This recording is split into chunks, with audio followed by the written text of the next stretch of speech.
person, but I love that I can still, this is a highlight to see all of you. I think honestly, giving the presentations for the Senior Center is my favorite because you guys are so, I don't know, just my favorite. I love seeing you guys. So I am going to share my screen. Give me a brief second here. How does that look for everyone? Can you give me like a thumbs up if it's okay? Okay, perfect. And let me just figure out. Oh, and just to mention, I will mute everybody, but if you have questions, feel free to unmute yourself, and we will have room for questions at the end too. And I was the only one who gave a thumbs up. Can you guys all see the screen okay? Okay. All right. Perfect. Okay. Good deal. So this presentation is for like Thanksgiving and the holidays coming up, and I get that it's a really strange time. So this is going to maybe, thankfully, a lot of it can be used any time of the year. It's just is focused a little bit more on the holidays.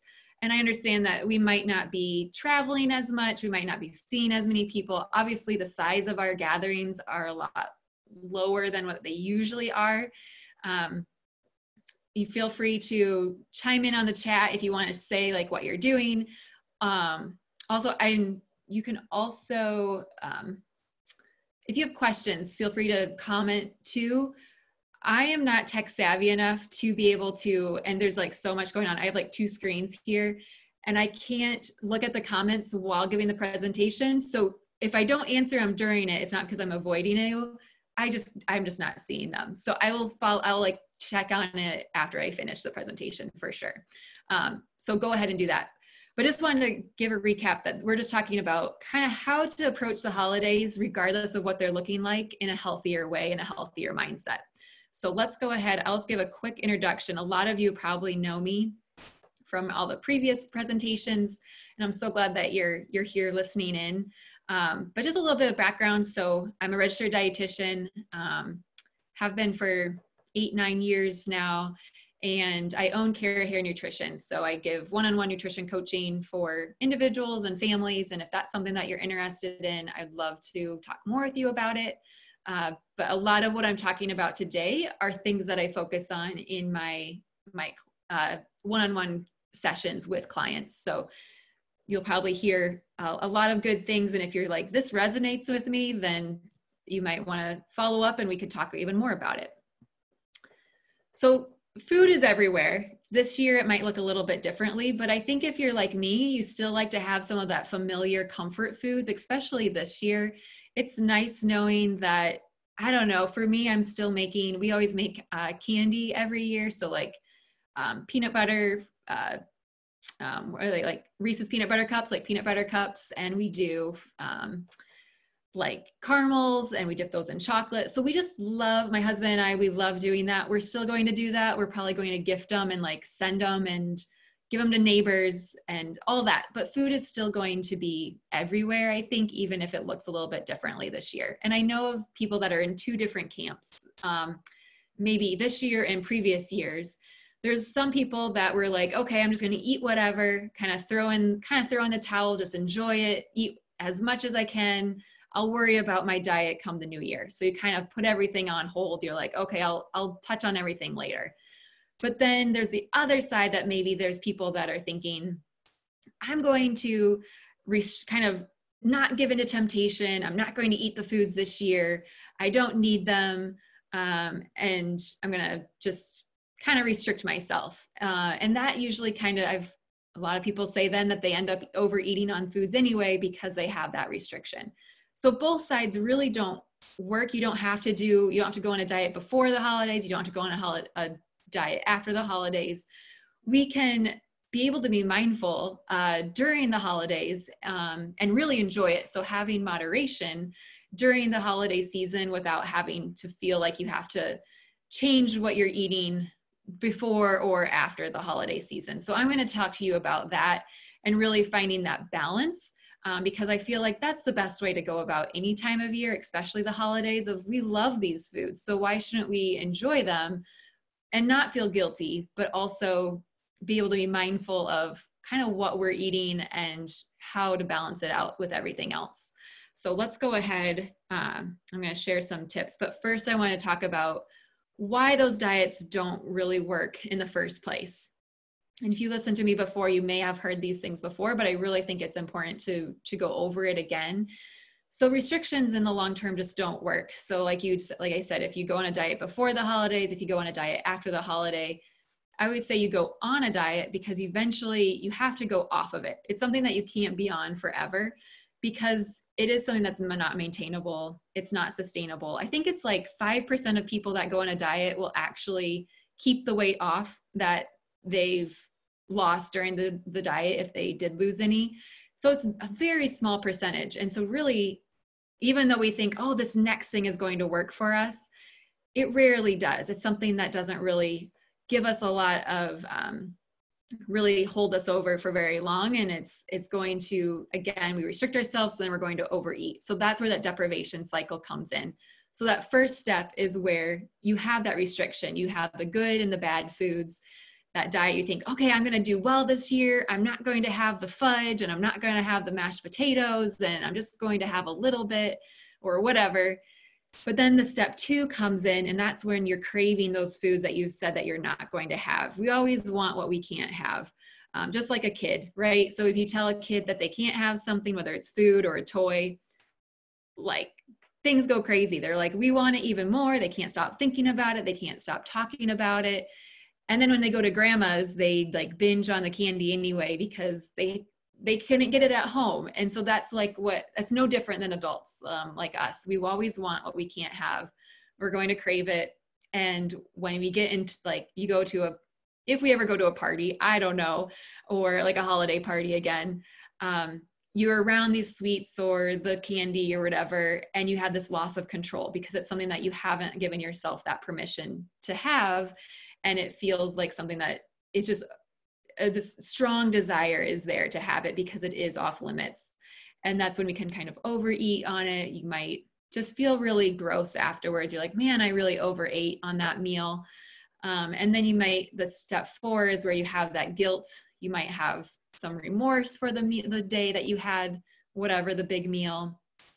And then it goes the next day, the cycle just continues. And you think, okay, now this is real. I'm going to find another diet. Now I'm going to start over. And it just kind of keeps on cycling through. So that's all that to say. That's why that dieting really doesn't work in the long run and why we need to be kind of giving ourselves that permission. So when I go to get-togethers or the holidays, I love the fudge. I have that. And I really love the cookies. So I enjoy those too. But I'm also mindful about what my body's needing. So there's that moderation and that balance. And I guess I didn't say, but the willpower is something, if you feel like you don't have any willpower, it's not you, it's really that diet. And that's what's causing you to feel like you don't have the willpower, is because the diet is in control of what you're eating rather than you being in control of what you're eating. So anyway, giving yourself that permission will go a long way. And that's where mindful eating comes in. So kind of maybe a show of hands, I think I can see most of you, some of you are hidden for me. If you know, if you've heard of mindful eating before, if you kind of heard that phrase. So it's kind of, we can think of, so mindfulness is a really kind of a catchy phrase right now. And when it applies to eating, it's really maintaining that positive, healthy relationship with food. And it means that we don't have to have that guilt. This is the textbook definition, and it's loaded, but it's really good. So it's using all of your senses. So not just your taste, but also your smell, your what you're hearing when you're chewing or when you're eating, your touch, the texture, all of those senses to choose food that's both satisfying and nourishing. So something that tastes good, but also you're choosing foods that give your body, that feels good for your body as well. And becoming aware of your physical hunger and satiety cues to guide decisions about when to begin and end eating. So, whoa, there is a lot packed in that one sentence, and I did not write that sentence because it's good. But what it's saying is that we're aware of our physical and our physical hunger to begin, when to begin eating and when to end eating. And we're using internal hunger cues to determine when we're going to stop eating rather than external cues of, oh, there's all this food on my plate, so I have to finish it because it's all there. Or I have a big meal coming up today, so I'm not going to eat anything all day. Even though I'm really hungry, I'm going to save up and then I'll eat something later on. And so that's not being very mindful, because we're not listening to our hunger cues to go ahead and eat something, if that makes sense. So being mindful is really being in tune of what you're eating and really being focused on the eating experience and enjoying it and savoring it. So kind of thinking of this, like when you have Thanksgiving, if you're still having a pumpkin pie, or if you really love the pumpkin pie, that's like mindful eating to a T, because you have that first bite. And so often, I don't know if or maybe whatever it is, maybe it's pumpkin pie, maybe it's apple pie, whatever. But think in your head of when you have that first bite and you like almost close your eyes because you're like, oh, this tastes so good. I've been waiting all year to have this, or you don't have it very often. And that it's like melts in your mouth and it's just like, oh, can you taste it with me? It's like so good. And you're like, wow, this is like, you're really focused on it, right? You're mindfully eating it. And then you take that second bite and you're like, this is really good. I really enjoy this bite. You're focused on it, the mouthfeel of it, the texture. But then you continue to take a third bite maybe. And you're like, okay, this is still good. But have you ever been to that point where you're having like that, you get to the crust and you're just so full and you're like, it's painful almost. You're just like, I need to finish this because I only get it once a year, but I'm really not enjoying it anymore. That's to the point of really we want to stop when we're no longer having enjoyment and knowing I can eat until I'm satisfied, and I could have this pumpkin pie tomorrow or like the leftovers of it, maybe in 2 hours or 3 hours even. And then I can have that first bite enjoyment all over again. And you can enjoy it again because it's not off limits. It's not something that's restricted. You can give yourself that permission, like, I'm going to eat until that first couple bites tasted really good. And that fourth bite, I already had a big meal. I'm not really feeling it. I'm going to stop, but I'm going to give my I'm going to eat this later. It's not something that's like, nope. That difference there of if you don't have that permission, you're like, I have to eat this whole thing because I'm not going to get it again. Whereas when you give yourself that permission, you can stop when you're satisfied and know, okay, I can eat this again tomorrow. And that's where this law of diminishing enjoyment that you're seeing here, you have diminishing enjoyment from each bite you take. So that first bite, like I said, it's like, oh, so good. And then maybe halfway through, that's when you notice that enjoyment isn't there. And that's when we need to stop because you don't have that first bite enjoyment anymore.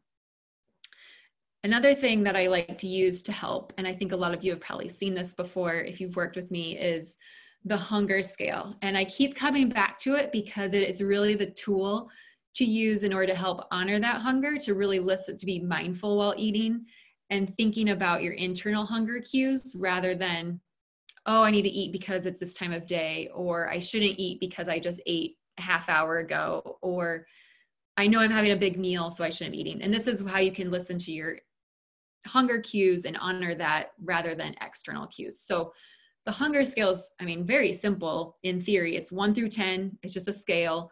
1 is where you're kind of hangry to the point, like, I don't know if you've ever been there before. I definitely have, and it's not fun. My husband doesn't like it either, so I try not to get to that point. But 1 is where you're like just ravenous, and anything that you put in your mouth sounds great because you're like, I just need to eat something right now. 10 is where you're just overeaten, probably like a Thanksgiving type of holiday meal. You're kind of sick, you're stuffed, you can't really do anything.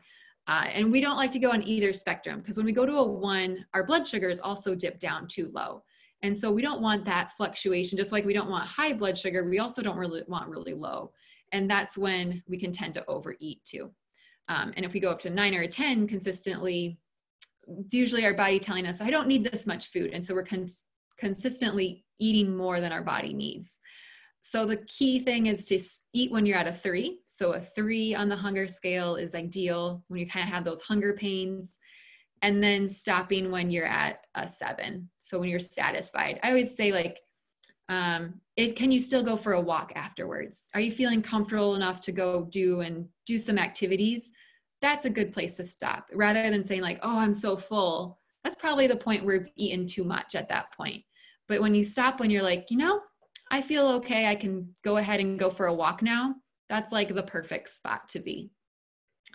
And the way to kind of think about your hunger throughout the meal is to really slow down, savor it, pause in between bites, and kind of just, again, be mindful in that process of thinking about the taste and the texture, eliminating all those distractions.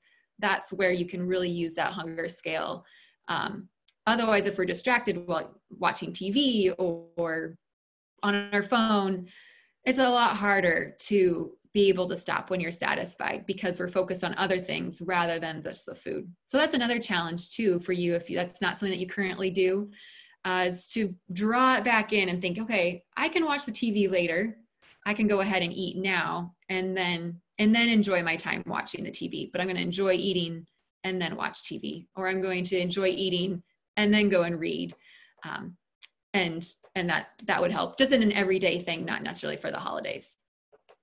So this was all focused on what can we do to kind of during the eating process, but I do have some tips, because we do want to be mindful during the holiday season while we're enjoying all this delicious foods. We want to go in with a game plan, right? So I have about 8 tips, I believe. And so we're going to go through them and just kind of give you some practical things that you can do leading into the holidays. And a lot of them are basic, but I think it's good to have that reminder too of, oh yeah, I shouldn't be doing that, or I should be doing this. Just bring it back to the forefront, because we might not have been thinking about it recently. So the first tip is to have that meal or snack earlier in the day. I don't know about you, but I've had, my parents for one, and a lot of my clients, they tell me, oh, I'm not eating all day, and then I'll have Thanksgiving, because I want to make sure that I want to enjoy all these foods, and it's going to be richer foods than I'm used to, so I'm not going to have anything all day. And I always ask, like, well, how does that work for you? And usually it ends up, well, I overeat and I eat way too much and I feel sick after the end of the day. And that's because we haven't eaten anything during the day. We don't need to save those calories. So the best thing that we can do is to go ahead and eat consistently throughout that day. Because then if you're, again, thinking of that hunger scale, you're going to be able to enjoy that food regardless, and then stop when you're satisfied. Even if you've eaten throughout the day, you're more likely to be able to be satisfied and to think about that hunger level while eating, rather than if you come in feeling ravenous. So don't save those calories. And when you're having those meals and snacks throughout the day, finding that fiber and protein in those meals is going to be a really good thing to try to include. So just some quick ideas that I had here. I'll show you some more in the next slide too. But avocado toast with eggs, or you can do peanut butter and toast with eggs. Oatmeal, just oatmeal with fresh fruit, Greek yogurt and berries, string cheese, and whole grain crackers for a snack.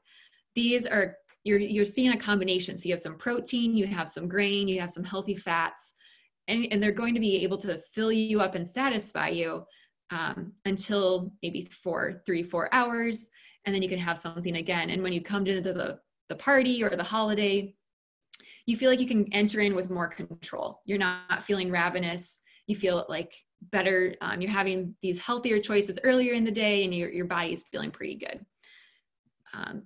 So just some other ideas. Really, these are just some simple snack ideas, but you can do, the best bet is really going to be just fruit or some veggies or whole grain crackers and cheese, or awesome snacks. But for some other ideas I have here, from left to right, there's chickpeas, or like just roasted chickpeas, as a great source of protein and fiber. So that would be really filling for a snack option. And there's different brands as well, but that's just one of them, and they have lots of different flavors. And then there's a roasted edamame. And these are something I like to add in with like trail mix. So kind of just making it a little bit different. I just like to add it into some nut mix. but this is also an excellent source of protein and fiber as well. And then you could do yogurt. You could do some peanut butter. That was just that Justin's peanut butter. You don't have to use that brand by any means. You could do anything. Have an apple with peanut butter. You could do celery and peanut butter. All of those are really good snack options. Some kind of granola bar. You could also do that, like a Lara bar. You could do hummus and pretzels, or like hummus and veggies. You could also do that Orchard Valley is just trail mix. So you could do some kind of trail mix if you wanted, or just some popcorn. Popcorn, I know always some people think like, oh, popcorn's not good for me, but it's actually a whole grain and it's a great source of fiber. So that's, again, going to help fill you up, keep you satisfied. And you can kind of, if you're being mindful, you can take one piece and kind of just slowly eat it. And I know a lot of times it's easy to quickly eat it, but if you're really focused on it, it's just a nice snack to be able to practice mindfully eating. So that's tip number one. The tip number two is to scope out our options. So if you are going somewhere, or I know if you're going to a buffet, I don't know if those are around anymore. Back when, I know a lot of us went to the Badger Prairie Needs Network for their community meal on Saturdays. Hopefully they'll have those again at some point. But I know a lot of times it's easy to start, if you're at a potluck or something, to start and you see maybe meatballs and you're like, oh, that looks good. So you get some meatballs, and then you go down the line and you're like, oh, they have turkey. That's my favorite. So then you're like, well, I have to get the turkey. So then you put that on your plate too. And then you keep getting little things on your plate. And then you see like the mashed potatoes, and you're like, well, shoot, I got all this stuff, but I have to get the mashed potatoes. So you put the mashed potatoes on your plate too. And then by the time you're done, you have like a plate piling full because you didn't plan out and kind of scope out the options. So you got all these things that you're kind of like, they look good, until then you saw the things that were your favorite and you're like, well, I have to get those. And then you get it much more on your plate than you really wanted. So my best option, like I think the best thing here is to look at kind of whether it's a big buffet or just maybe a holiday meal that you're having with two other people or something, kind of just take a look of what things on this table are looking good to me and that I really want to enjoy, and choose those that are like your must-have foods and allow the mashed potatoes and maybe you like the rolls and the turkey, and that's great. But don't feel like you obligated to like get everything on your plate, because one, it's more likely that you're going to overeat on it and not really enjoy it anyway. And you won't be able to enjoy the foods that you really want as much, hopefully that makes sense. So another thing you can do is keep your foods from touching. So that's just like a visual of, if you have too much on your plate, it's just going to pile up, and it's likely that even if you're listening to your hunger scale and stopping when you're satisfied, it's hard to do when you have a lot of food on your plate.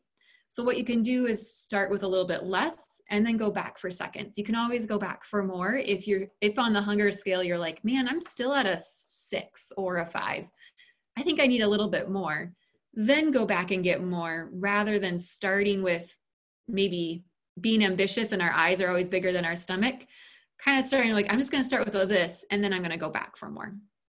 And then if you're going to somewhere, you can always bring a healthier item that you really like with you, so that you know that you have something that, tastes good and you really enjoy, but will make you feel a little bit better than having a lot of these heavy foods that are pretty common around the holidays. That said, so I do have a handout of recipe ideas, different like appetizers and just really simple things. So I think if you want those, I have my email address at the end. You can just maybe write that down and then email me directly and I can send them to you. Or if you miss it, you can email Elisa too, and I can send them to her and we'll get them to you somehow. If you're interested in those recipes, just email me or email Elisa and we'll get them to you. But there's just some really like simple things that are tried and true with my family that we really like and are something that might just help feel like it balances out the holidays a little bit for you. So those are just some options there. You like charcuterie board, the veggie board, those are all kind of nice just to have and helps you balance out the day. So tip number 3 is just be mindful on those alcoholic beverages. So if those are going to be around during the holidays, just know that if you have an empty stomach, so if you haven't eaten all day or you haven't eaten for a while and then you have some drinks, it increases your appetite actually, because it's your body's way of trying to kind of get that through your system a little bit faster. So a great thing is just drinking a glass of water, club soda before you have a drink or in between drinks. So just kind of space it out a little bit, and also be mindful of how you're feeling and also how is your future self going to feel? I always ask myself for drinks or for food of, yes, I could have this, but how is my future self going to feel? My tongue is only one little small part of my body. So there's a whole lot of other pieces in my body that I need to think about besides just my tongue. It tastes really good, but I know that my body doesn't feel very good if I fill up too much on, if it's wine or mashed potatoes or whatever it is, thinking of like, okay, how am I going to feel after this meal or after this drink? So keeping that in mind.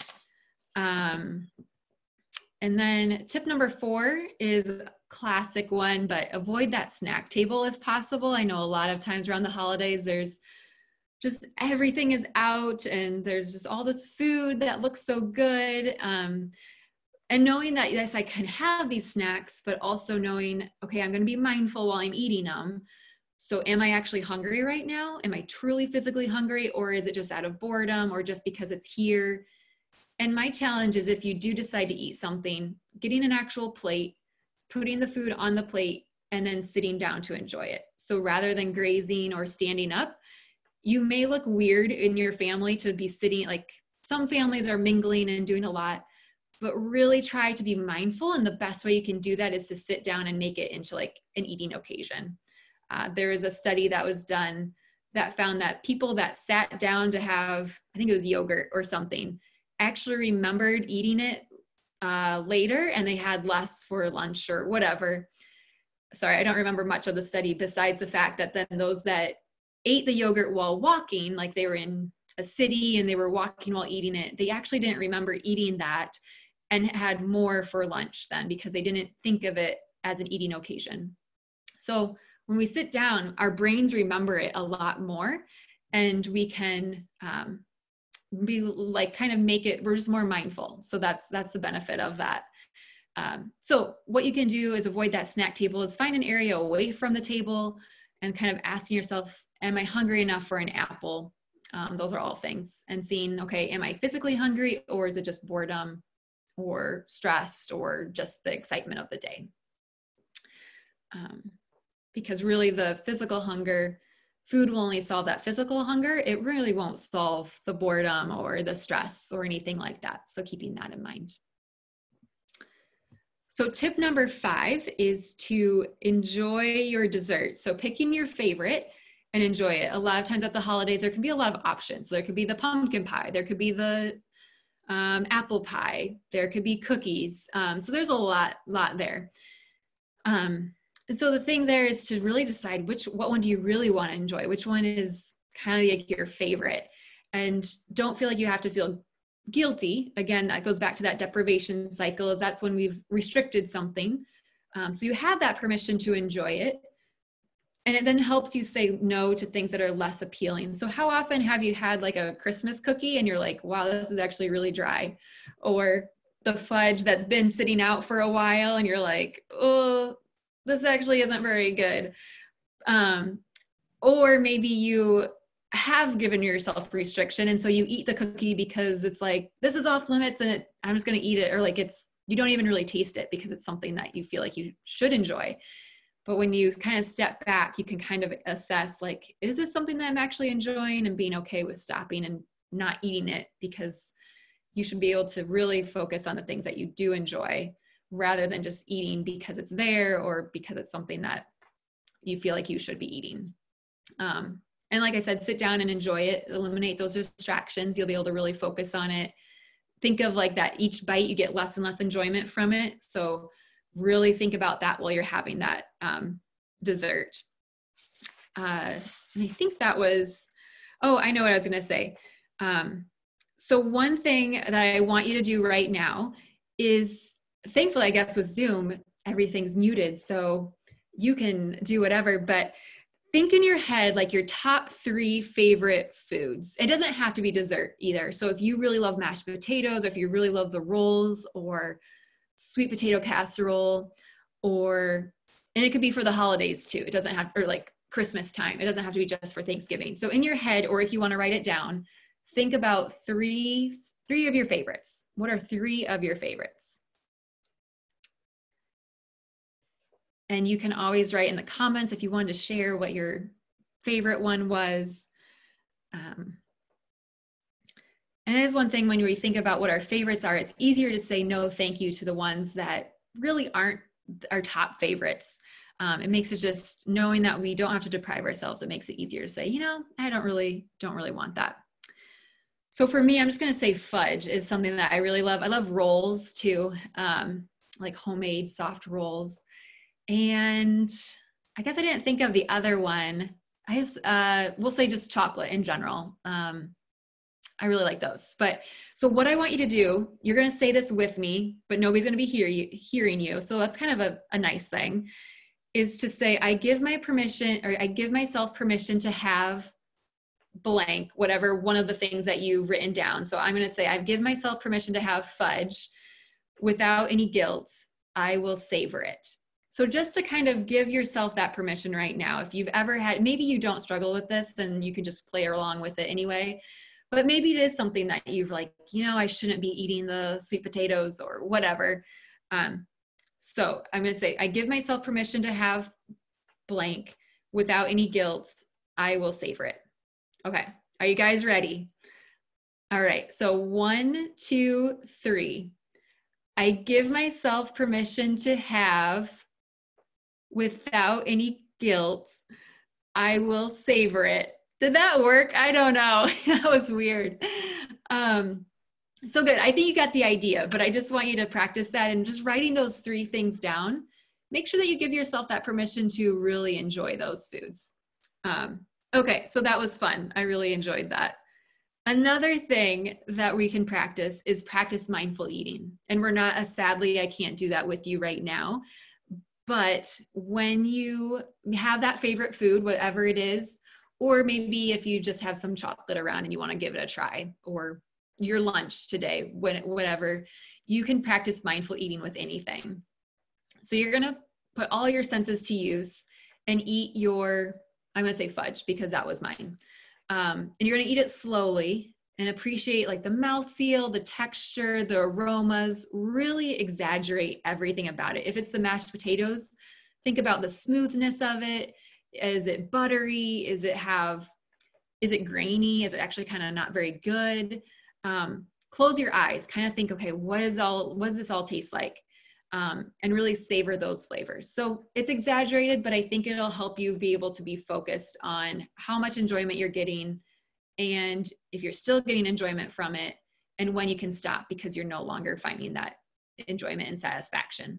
So go ahead and do that later, sometime today or on Thursday, and just see what it feels like. So just for an experiment, give it a try. Okay, so number 6 is to stay committed to being active. It's so easy, especially with the weather's getting so cold, to not want to go outside. And especially I think we're supposed to get snow possibly tomorrow. But I know it's going to melt, it'll be fine. But maybe it means like going for a walk, even if it's just you or your husband or a spouse.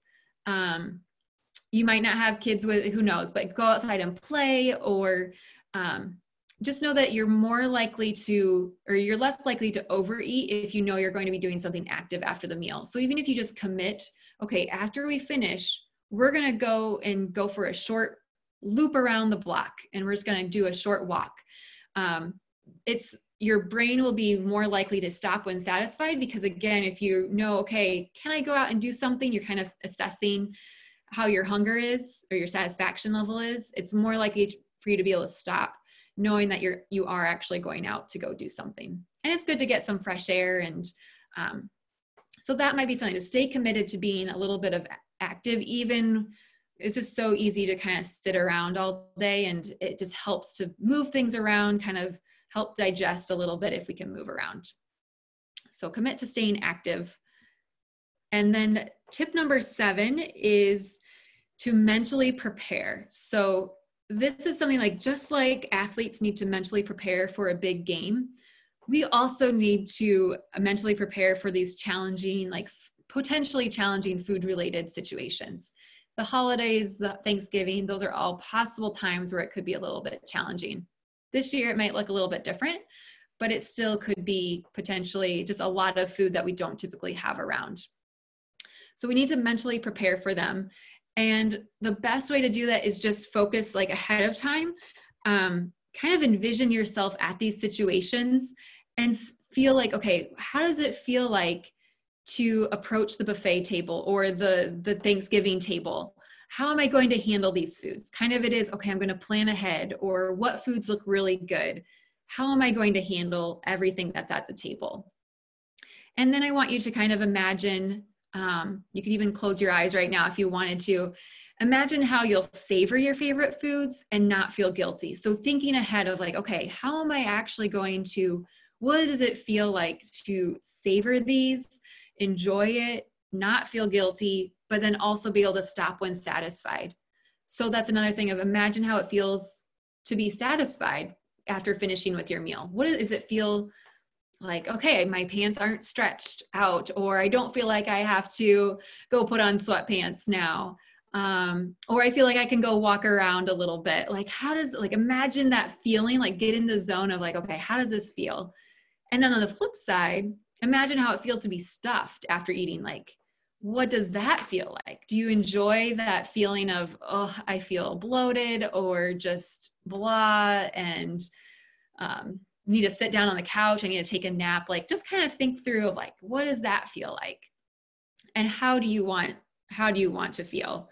And I think those are all things to just kind of focus on and game plan of like, okay, mentally prepare, how is this going to feel and how do I want to feel?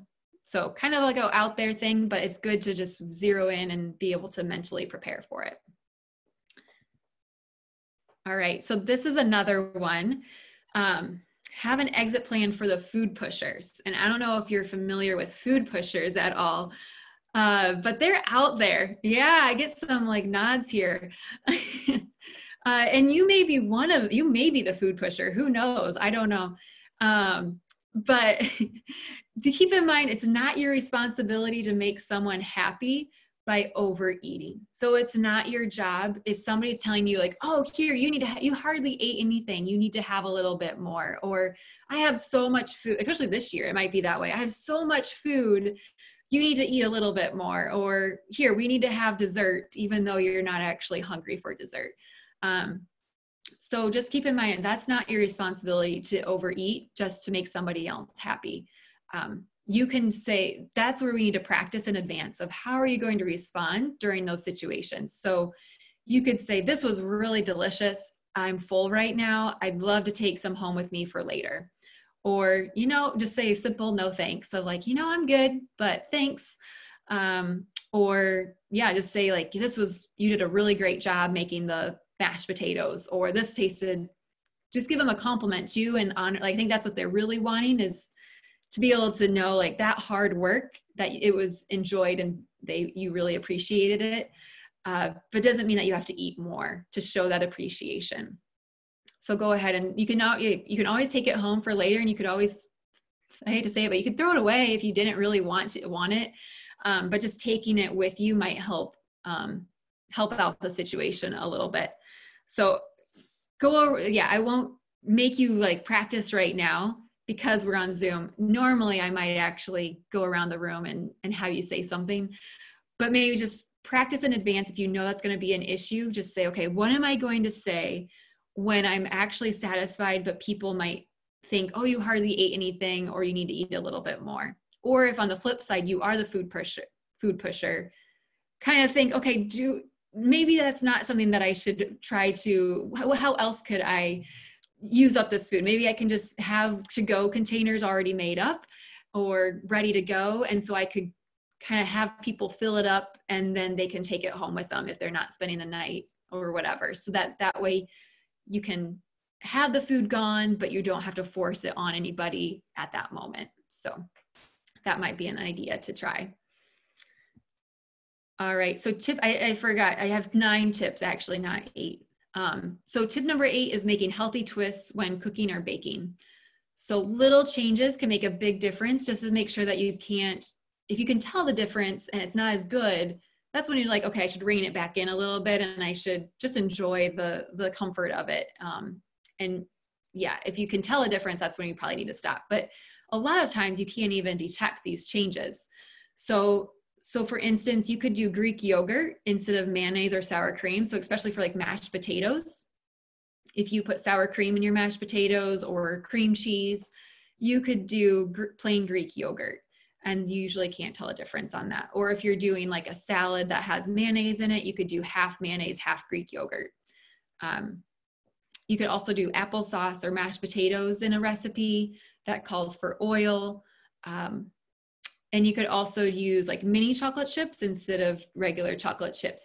You don't need as much of those because they're mini. And those are just a few, very few substitutions. If you want some more, I can always give you some more ideas. You could do some, probably I'd recommend not doing like fat-free things, because usually they're not as satisfying. The mouthfeel isn't quite there. And they usually substitute it out with like adding some more sugar in there, or just different preservatives that wouldn't typically be in the food. But if you want to do like a low fat option, that's usually okay. So like a low fat cheese or low fat cream cheese, that would be totally fine too. Or using, instead of whole milk, using 2% milk, or instead of whole cream, using half and half, that kind of thing would be fine. All right. And so the last one is just knowing that tomorrow is a new day too. So it's just one day out of the year. And I know that can be like, those one days can add up over time. But just think, especially for like Thanksgiving, enjoying that holiday. And again, using that hunger scale will really help, because you can enjoy it, stop when you're satisfied, and the leftovers are going to be great. Honestly, I think the leftovers for Thanksgiving food is so much better than the actual day. So you can enjoy those leftovers even more. But even still, if you tend to maybe had a day that you overate a little bit, one like quote unquote bad day isn't going to cause lasting weight gain. A lot of times people say like, oh, it's like people gain 5 to 7 pounds during the holidays. Well, that's actually not true. You might gain like a pound or 2. A lot of that's probably water weight. It could be over time that if it's 1 or 2 pounds each year and it never comes off, then that's where the weight gain can gradually come on. But most of the time, it's really not that much that you gain in weight around the holidays, especially if you're able to be mindful. So just be mindful of the food choices. Enjoy the ones that you don't get very often, but do so in moderation. And then also having those balance of foods. So like I said, having those fruits and vegetables throughout the day, and then still being able to enjoy like your favorite foods that you really want to have around the holidays. And that's kind of the best way to really approach having a healthier mindset and outlook on the holidays, so that you can not feel like you have to go on a diet or a cleanse at the start of the new year, but also not feel like you were left out in anything during the holidays and feel kind of bitter or regret anything of, oh man, I wish I would have had the cookies. Because to be honest, is that really like in the long run, do we want to be avoiding all those foods? Because that's just something that makes life a little less enjoying, especially this year. I feel like we just need to have a little bit of comfort and to be able to do that in moderation. So that is it. So just want to thank you for listening. It's always just really fun to be able to talk with you. Again, there's my email address. So if you wanted those recipes or like a handout on just like the holiday tips that I gave, I'd be happy to email that out to you too. And with that, where are we on time? Doing pretty good on time. If you had any questions, I'm happy to answer. And I also have